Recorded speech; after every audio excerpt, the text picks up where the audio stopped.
Ya estamos casi en el final de esta temporada de las lecciones de la escuela sabática y quiero felicitarlos y animarlos a seguir conectándose con nosotros todas las semanas. En esta ocasión vamos a abordar un tema muy interesante. Se llama la fe del pacto. Sean todos muy bienvenidos. Que Dios les bendiga.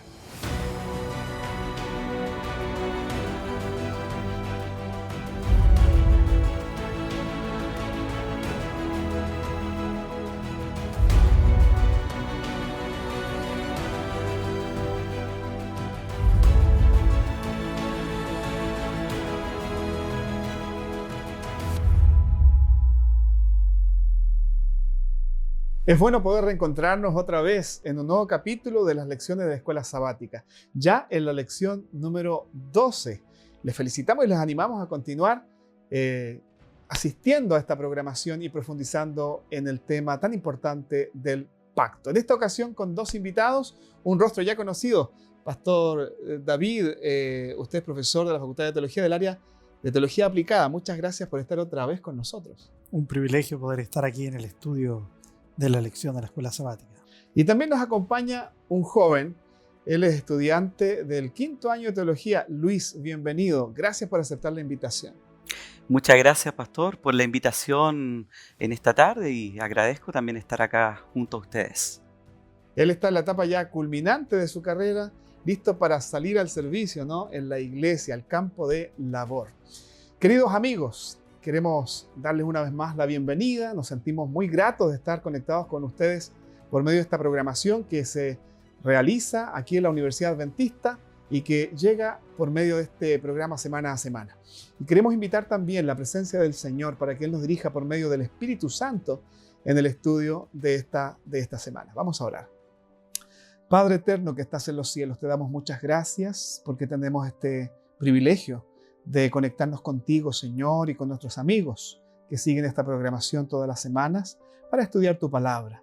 Háblanos, Señor, a nuestra conciencia, a nuestro corazón, y que podamos ser edificados por esta palabra de vida. Oramos en el nombre de Jesús. Amén. Quiero invitarlos a buscar en sus Biblias un texto que es iluminador para abordar la temática del día de hoy.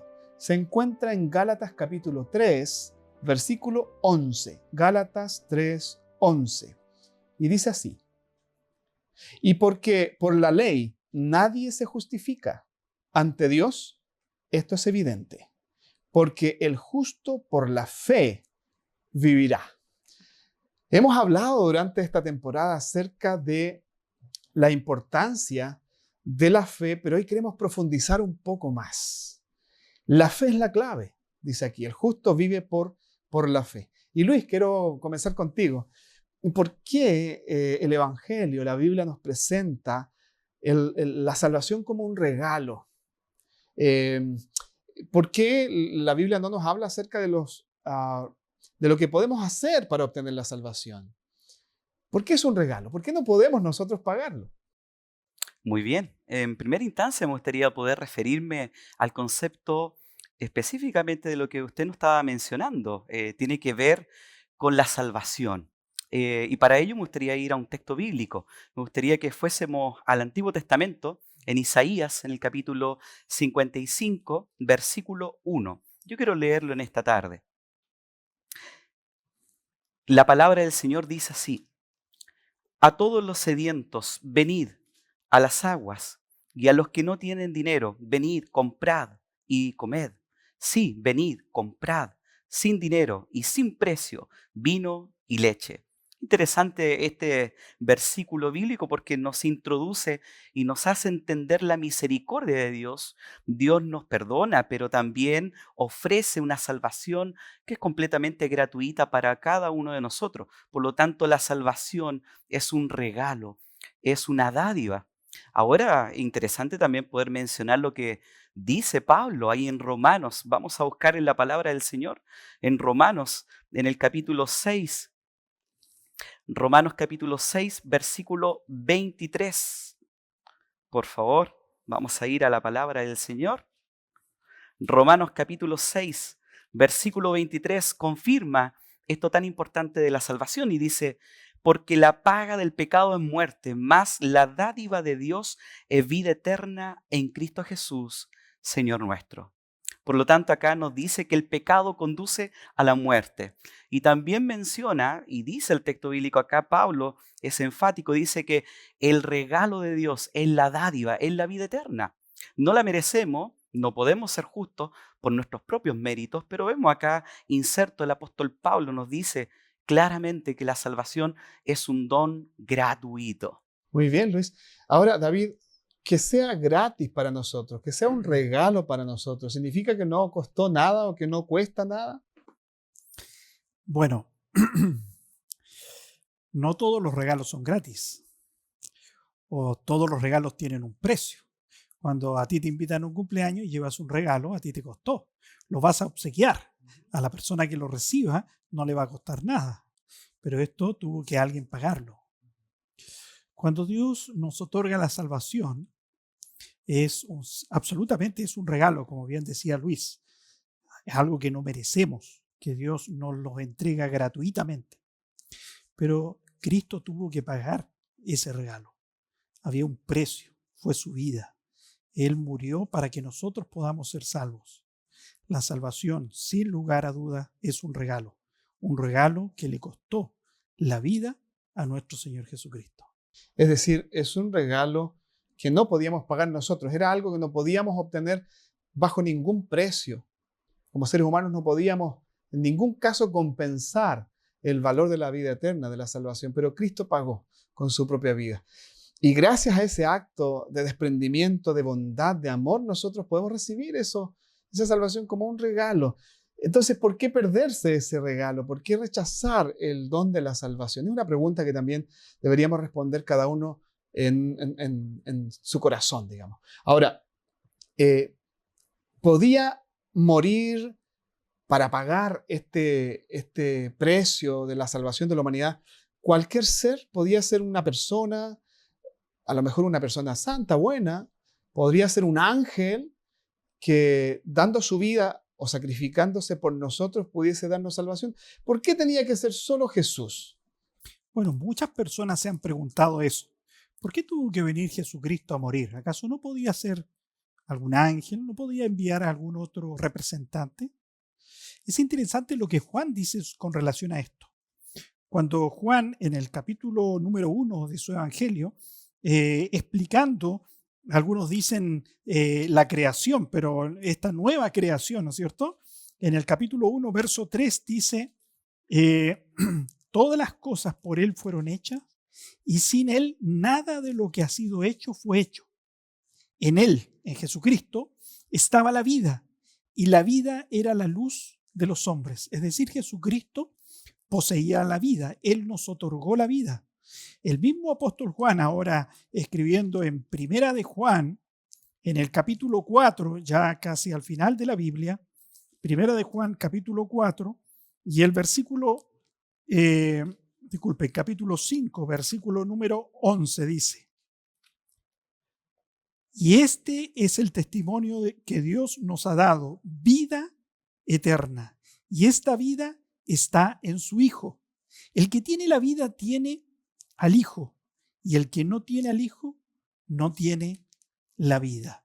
Es decir, que la vida está en Cristo Jesús. Solo la vida de Jesús podía entregarnos a nosotros vida eterna. Cualquier otro ser, aunque no haya cometido pecado, aunque haya sido una persona excepcional, no importa cuán bueno haya sido, su vida no era eterna. Solo Cristo, que tiene la vida eterna, porque Él siempre fue Dios, nunca fue creado, es eterno por siempre, podía otorgarnos a nosotros esta posibilidad de vivir eternamente. Qué interesante, es decir, no había otro ser singular como Cristo que pudiese haber sido ofrecido en sacrificio por nuestros pecados. Solo Él, que integraba, ¿no?, la fusión de la naturaleza divina y la humana, podía finalmente ser la ofrenda perfecta por nuestro pecado. Bueno, hay muchas implicancias en todo esto, pero hoy no alcanzamos a resolver algunas inquietudes que van saliendo respecto a estas temáticas, ¿no? Sin embargo, yo quisiera ir a una recapitulación Luis, quería pedir tu ayuda en esto. Abraham es un personaje que está muy relacionado con toda la temática que hemos estudiado respecto del pacto. Fue uno de los primeros depositarios de ese pacto de Dios con la humanidad, el pacto de amor y salvación. Y además es mencionado mucho en el Nuevo Testamento, es el personaje del Antiguo Testamento más mencionado en el Nuevo Testamento. Quizá recordar para nuestros amigos y reafirmar por qué a Abraham realmente se lo llega a presentar como un héroe de la fe. ¿Qué aspectos hacen que Abraham sea considerado el padre de la fe, el representante, digamos, por excelencia de una persona que cree realmente en Dios y entra en sus promesas? Bueno, para poder comprender el contexto inmediato que nos presenta también la Biblia, tanto en el Antiguo y en el Nuevo Testamento, me gustaría que fuésemos juntos a la palabra del Señor ahí en Génesis, capítulo 15, versículo 6. Yo quiero leer este texto bíblico que es maravilloso para poder comprender cómo Abraham fue justificado por la fe. Génesis capítulo 15, versículo 6. Dice la palabra del Señor: y creyó a Jehová, y le fue contado por justicia. Aquí nosotros vemos un ejemplo de la justificación por la fe, ya desde el Antiguo Testamento. Pero esto está íntimamente relacionado con el Nuevo Testamento. Usted lo acaba de mencionar, querido pastor. Acá nosotros vemos que hay una relación con el apóstol Pablo. Pablo lo menciona también en Romanos, en el capítulo 3, versículo 4. También lo presenta en Gálatas, en el capítulo 3, versículo 6. Y solamente una vez lo menciona Santiago, en el capítulo 2, versículo 26. Pero me gustaría poder ver un poquito esa línea de los héroes de la fe. Y me gustaría que fuésemos juntos para el Nuevo Testamento y lo que Pablo nos menciona ahí en el libro de los Hebreos. Vamos al libro de Hebreos, en el capítulo 11. Específicamente el versículo 8 quiero leer y luego voy a leer el número 11 y el 12. Dice la palabra del Señor: por la fe, Abraham, siendo llamado, obedeció para salir al lugar que había de recibir, como herencia, y salió sin saber a dónde iba. Luego menciona el versículo 11, acá viene algo interesante. Por la fe también, la misma Sara, siendo estéril, recibió poder para concebir y dio a luz, aún fuera de tiempo de la edad, porque creyó que era fiel quien lo había prometido. Y ya el versículo 12 dice: por lo cual también de uno, y ese ya muerto, en cuanto a esto salió una descendencia como las estrellas del cielo en multitud, y como la arena innumerable que está a la orilla del mar. Qué maravilloso el texto bíblico, poder leer estas palabras Muy acá. descriptivo, ¿no? Exacto, es tremendo, es maravilloso. Aquí nosotros vemos que el concepto fundamental, aquí vemos la fe de Abraham. Abraham creyó, y al creer, ese acto de fe hizo finalmente de que fuese contado como justo.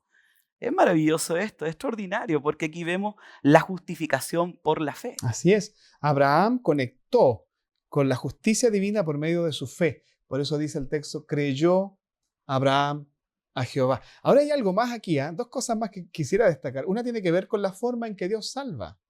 Algunos piensan de que Dios ha salvado de distintas maneras a través de la historia, en distintas dispensaciones, creen algunos, ¿no?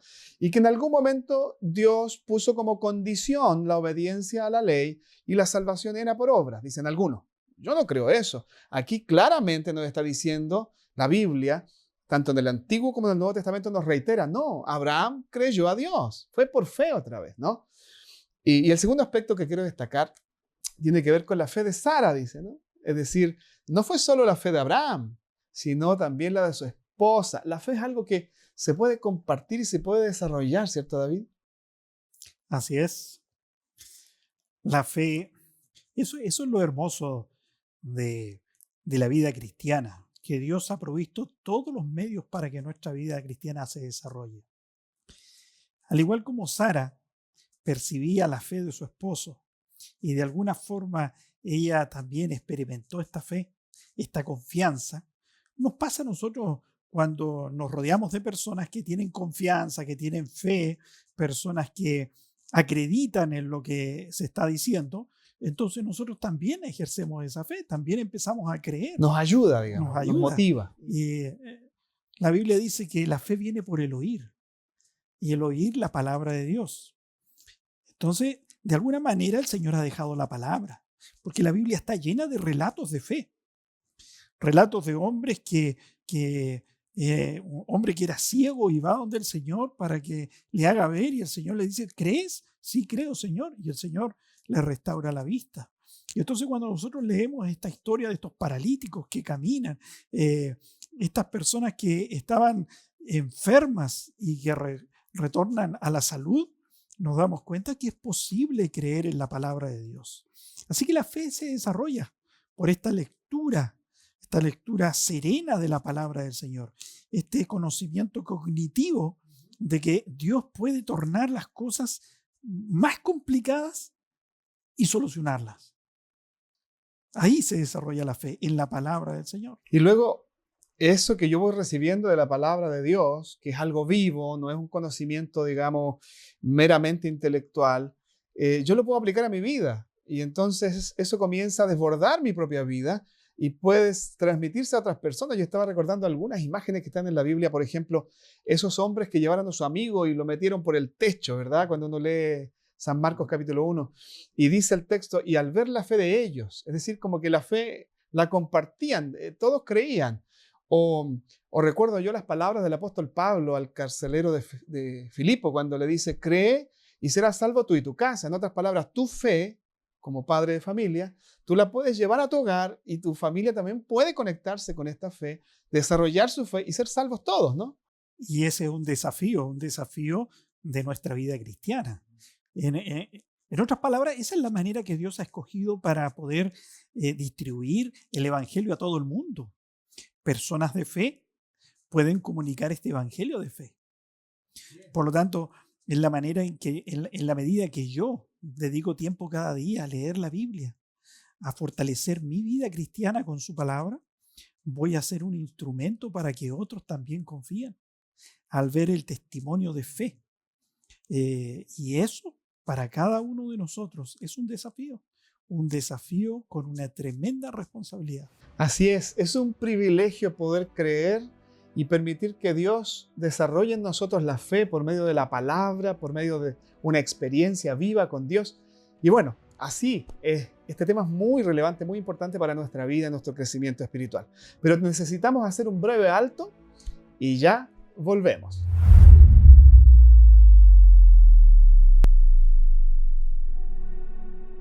El mundo cambia y trae nuevos desafíos. Desafíos que nos llevan a aprender, crear, innovar y elegir. Desafía tus sueños y elige el futuro que quieres vivir. Universidad Adventista de Chile. Grandes profesionales, mejores personas. Acreditada 4 años.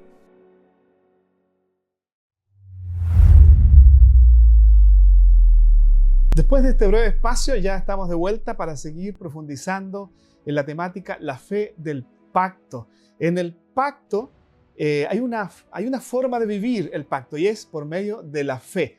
Y en eso hay un tesoro, hay recursos ilimitados, ¿no? En la fe.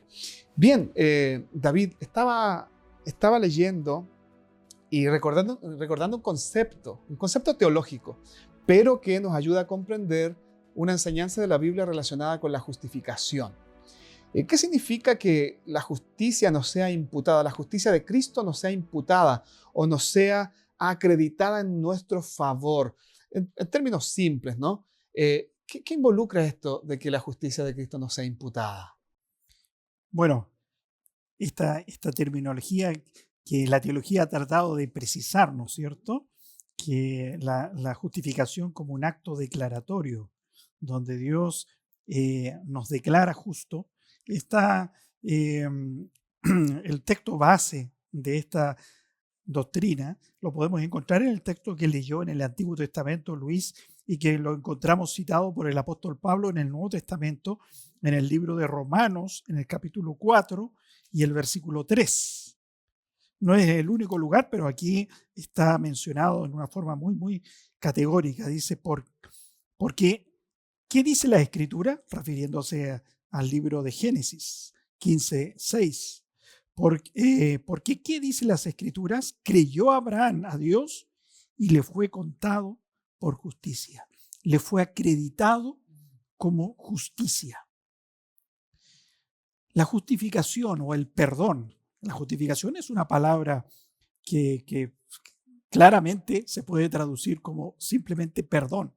El perdón de Dios es algo que Dios nos otorga como un acto declarativo. No es que nosotros seamos buenos, sino que Él nos declara buenos. Es como cuando un presidente hace que una persona que está en la cárcel y que merecía estar ahí 100 años en la cárcel, el presidente, en algunos países eso acontece, tiene la capacidad de indultar a una persona. Entonces esa persona sale de la cárcel y ahora está libre, está indultada. Quizás alguien que recibió la conducta equivocada de este preso puede en su casa perdonarlo. Y a lo mejor un cristiano experimentó el dolor que este hombre produjo y en su corazón dijo, lo voy a perdonar. Pero su perdón no hizo que este hombre saliera de la cárcel. Pero el presidente de la República tiene la autoridad de sacar a esta persona de la cárcel, la indulta. ¿Esto significa que el culpable, que este hombre que estaba en la cárcel, no hizo eso malo? Claro que lo hizo, pero él lo declara ahora libre. Eso es lo que Cristo hace con nosotros cuando nos perdona. La justificación es un acto declarativo. Aquí yo tengo una cita de un teólogo adventista europeo, Boucher. Él falleció hace algunos años y él escribe, para mí es algo muy, muy interesante. Él hace 4 declaraciones aquí con relación a qué es la justificación.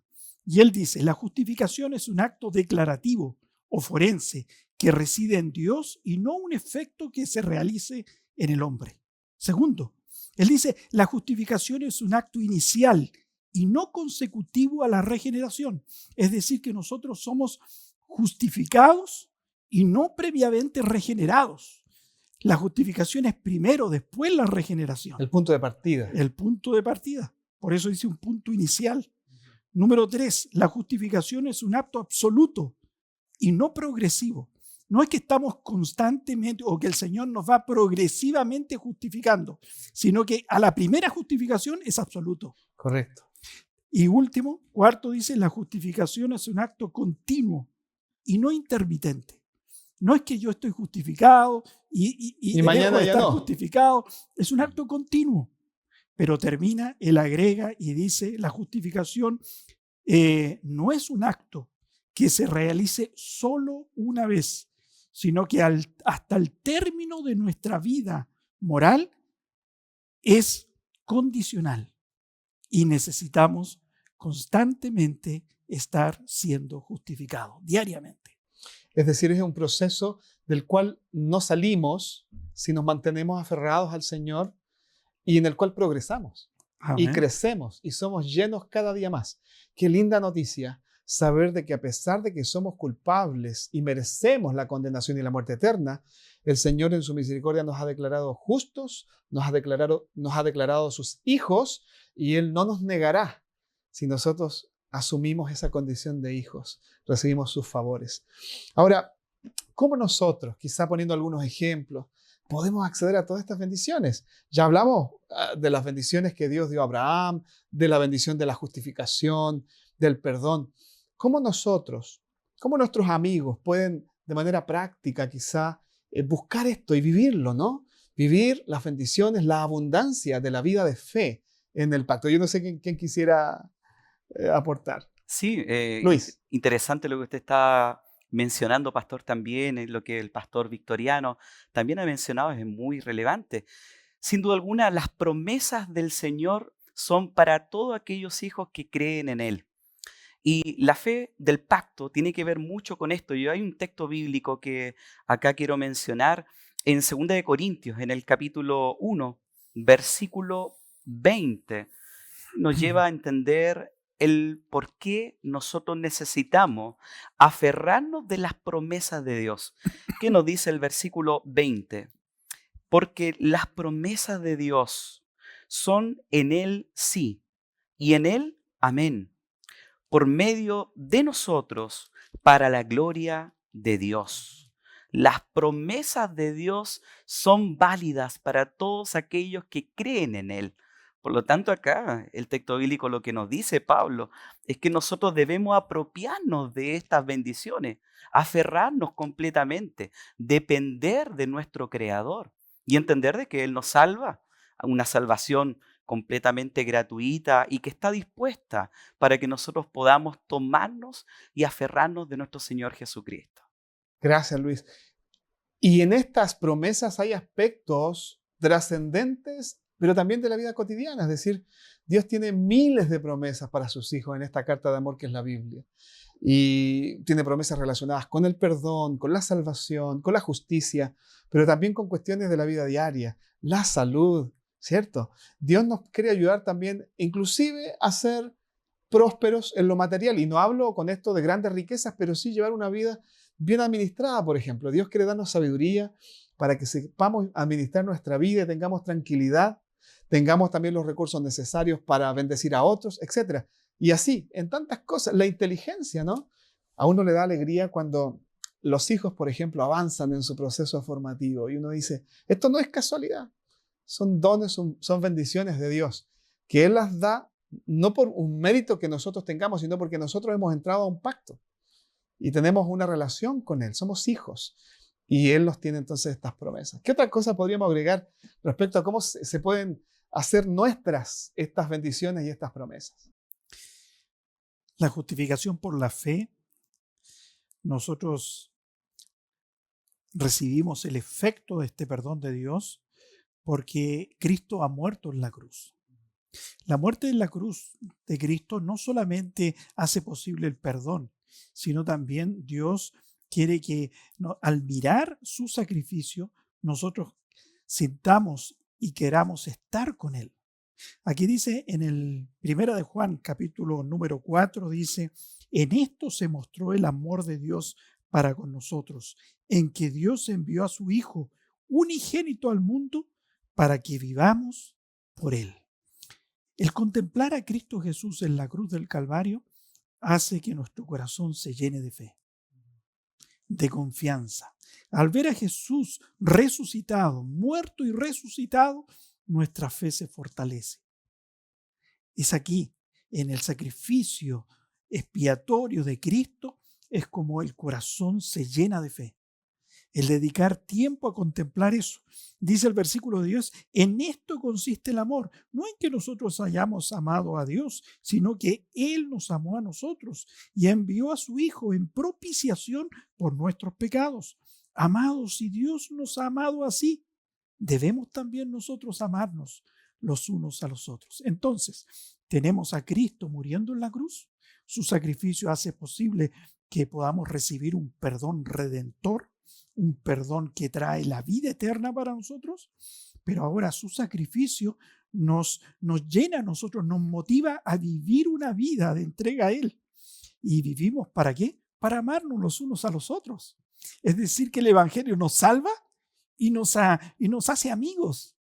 Nos hace amigos de fe, amigos que vamos en busca de otras personas para que éstas también entren al reino de los cielos y que ya no solamente vivamos hoy creyendo en la justificación por la fe, sino que todos nuestros amigos un día podamos ser salvos de hecho, porque vamos a estar en el cielo, ya no por la fe, sino que con certeza, parados al lado del árbol de la vida, a la orilla del río que nos demuestra que Cristo tiene la vida para nosotros. Qué lindo, ¿no? Por medio de la fe podemos acceder a tantas bendiciones y llegar a tener la fe de Jesús, una característica de los hijos de Dios, especialmente en esta época de la historia, donde pareciera que la fe es una virtud un poquito olvidada, ¿no? Y es más fácil desconfiar y dudar de todos. Sin embargo, en ese contexto de oscuridad, el Señor nos llama a tener fe, primeramente en Cristo. Y hago eco de las palabras del texto que leyó Luis, dice que todas las promesas de Dios son sí y son amén en Cristo Jesús. La garantía de las promesas de Dios está en la persona de Jesús. Ya se nos terminó el tiempo, son temas mucho más amplios, pero necesitamos terminar, respetar el horario. Quisiera pedirle a Luis que pudiese terminar con esta oración, orando por nuestros amigos y por cada uno de nosotros, para caminar en la dirección de vivir esta experiencia de fe en el pacto. Muy bien, vamos a inclinar el rostro y vamos a orar. Amado Dios, te damos las gracias porque tú nos has permitido poder estudiar tu palabra en este momento. Queremos rogarte que tu Santo Espíritu pueda hacer con cada uno de nuestros amigos que está viendo esta programación, que tú puedas bendecir también a cada una de sus familias a la cual representan. Bendice nuestras vidas también. Quédate con nosotros. Gracias porque tú nos perdonas. Gracias porque podemos vivir por la fe. Gracias porque somos justificados, porque tú eres nuestro sustituto, porque tú moriste en la cruz para poder redimirnos. Gracias, mi Dios. Oramos y pedimos todos estos favores en el nombre y en los méritos de Jesús. Amén. Amén, amén. Quiero agradecerles por haber estado en este programa, ya la lección número 12. David, muchas gracias, muchos cariños a tu familia y gracias por aceptar la invitación otra vez y haber estado con nosotros. También agradecer a Luis, que Dios te bendiga, esperamos no sea la única oportunidad que nos acompañes. Y queridos amigos, estamos cerca del fin de esta temporada. No te pierdas la oportunidad de abrir la palabra de Dios, de profundizar en sus enseñanzas y seguir deleitándote y profundizando tu vida espiritual por medio del estudio de este tema acerca del pacto. Y en este caso puntual, la vida de fe en el pacto. Que el Señor te bendiga. Te mando un abrazo desde la Universidad Adventista de Chile.